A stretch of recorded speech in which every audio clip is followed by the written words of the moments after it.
اللهم اهدنا فيمن هديت، وعافنا فيمن عافيت، وتولنا فيمن توليت، وبارك لنا فيما أعطيت، وقنا شر ما قضيت، فإنك تقضي ولا يقضى عليك، إنه لا يذل من واليت ولا يعز من عاديت، تباركت ربنا وتعاليت. اللهم اقسم لنا من خشيتك ما تحول به بيننا وبين معصيتك، ومن طاعتك ما تبلغنا به جنتك، ومن اليقين ما تهون به علينا مصائب الدنيا، ومتعنا اللهم بأسماعنا وأبصارنا وقواتنا ما أبقيتنا، واجعله الوارث منا، واجعل ثأرنا على من ظلمنا، وانصرنا على من عادانا، ولا تجعل مصيبتنا في ديننا، ولا تجعل الدنيا أكبر همنا ولا مبلغ علمنا ولا إلى النار مصيرنا، واجعل الجنة هي دارنا، ولا تسلط علينا بذنوبنا من لا يخافك ولا يرحمنا، برحمتك يا أرحم الراحمين. اللهم إنا نسألك الجنة وما قرب إليها من قول وعمل، ونعوذ بك من النار وما قرب إليها من قول وعمل. اللهم إنا نسألك فواتح الخير وخواتمه وجوامعه، وأوله وآخره، وباطنه وظاهره، والدرجات العلى من الجنة، والدرجات العلى من الجنة، يا ذا العطاء والفضل والمنة. اللهم إنا نسألك من الخير كله عاجله وآجله ما علمنا منه وما لم نعلم، ونعوذ بك من الشر كله عاجله وآجله ما علمنا منه وما لم نعلم، ونسألك أن تجعل كل قضاء قضيته لنا خيرا وعاقبته رشدا.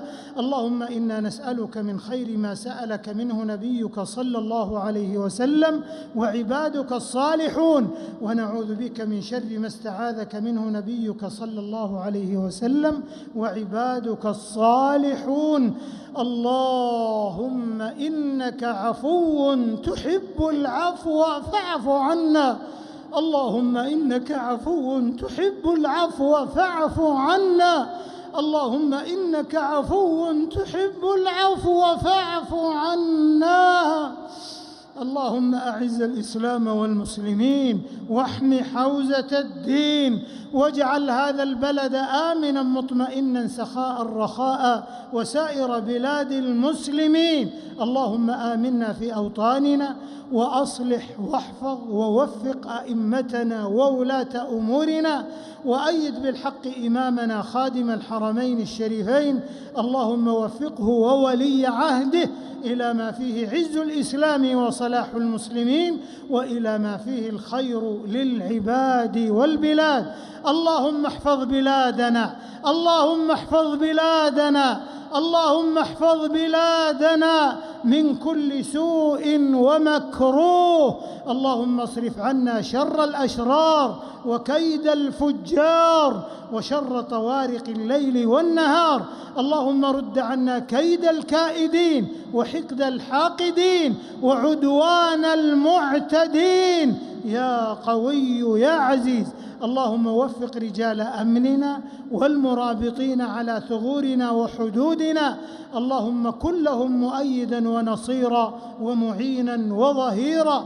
اللهم كن للمستضعفين من المسلمين في كل مكان، أصلح أحوالهم واحقن دماءهم يا أرحم الراحمين، يا حي يا قيوم يا ذا الجلال والإكرام. ربنا آتنا في الدنيا حسنة وفي الآخرة حسنة وقنا عذاب النار. اللهم إنا نعوذ برضاك من سخطك وبمعافاتك من عقوبتك، وبك منك لا نحصي ثناء عليك أنت كما أثنيت على نفسك. وصل اللهم وسلم وبارك على نبينا محمد وعلى آله وصحبه أجمعين والتابعين ومن تبعهم بإحسان إلى يوم الدين.